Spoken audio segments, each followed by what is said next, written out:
Hello, everyone. Welcome to the Newsbrowse News broadcast. The United States, Israel, and Iran have reached an 11th hour agreement for a 2-week ceasefire, a deal that led U.S. President Donald Trump to withdraw his threat of devastating bombing campaigns against Iranian civilization. However, hours after the announcement, new attacks were reported in Iran and several Gulf Arab countries, immediately highlighting the fragility of the agreement. U.S. Vice President J.D. Vance described the deal as fragile, and key aspects remain contentious.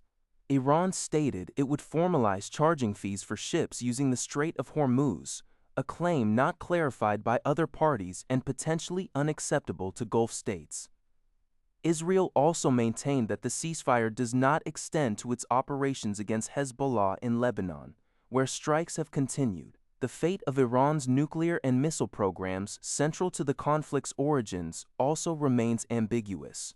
Despite the renewed hostilities, the initial ceasefire news caused oil prices to drop and global stocks to rise. This report is from the Canadian press. According to the Canadian press, oil prices dropped below 100 Brent the barrel today, and U.S. stock markets are anticipated to experience a significant rally following a 2-week ceasefire agreement between Iran, the United States, and Israel. The deal also includes the crucial reopening of the Strait of Hormuz, a key shipping route.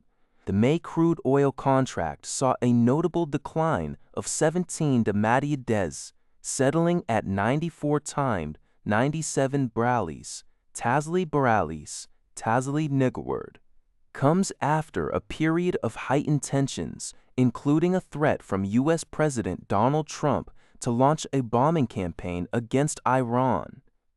In other market news, the Canadian dollar strengthened against its U.S. counterpart, trading at 72.08 cents U.S. compared to 71.91 cents U.S. on Tuesday, while the June gold contract surged by $128.90 to reach 4,813 of $50 an ounce. According to Global News, Prime Minister Mark Carney is scheduled to speak with Canadian astronaut Jeremy Hansen on Wednesday, following the successful lunar flyby of the Artemis II mission.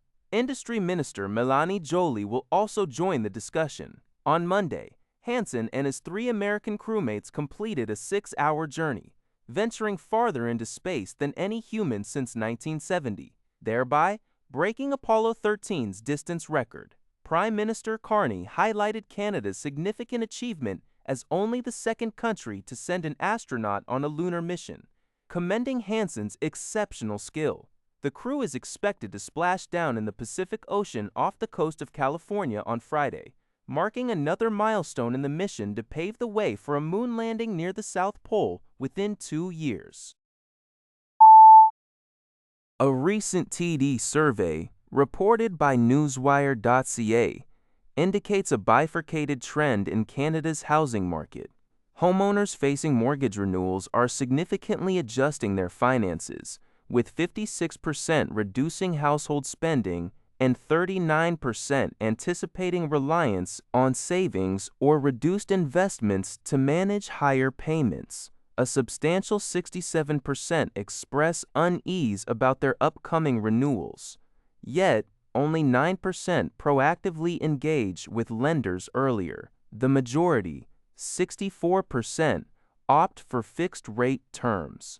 Concurrently, prospective homebuyers show increasing optimism, with nearly 1/3, 30%, intending to enter the market this year, motivated by lower home prices and stable interest rates. However, affordability remains a key challenge, prompting 75% to save monthly and many to consider smaller down payments or alternative living. TD advises both groups to plan ahead and consult mortgage professionals to navigate these evolving conditions. The Canadian press reports that British Columbia's 10-year drug emergency, declared on April 14, 2016, has tragically resulted in over 18,000 illicit drug toxicity deaths. The article highlights the profound personal toll, sharing stories of young victims like Brandon Jansen, Glenn Rebick, Michael Ransonen, and Emmy Lou, all lost to fentanyl or carfentanil overdoses. Paramedics described the explosive arrival of fentanyl, transforming daily overdose calls from a handful to dozens or hundreds, with naloxone being a critical life-saving tool. Former policymakers acknowledge initial governmental hesitation, but stress the emergency declaration's role in accelerating data collection and resource allocation. While toxic drug deaths saw a hopeful decline in 2019, the COVID-19 pandemic reversed this trend, leading to record fatalities. The province's progressive policies, such as decriminalization and safer supply programs, faced backlash and subsequent rollbacks, with studies offering mixed views on their effectiveness. Recent declines in deaths across North America, including BC, are attributed to factors like reduced fentanyl concentrations and international law enforcement efforts, rather than specific local interventions.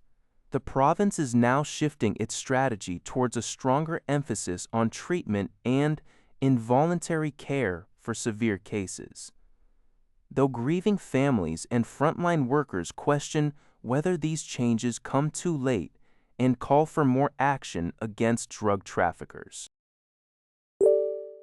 That's all for this video. Thank you for watching. See you in the next video.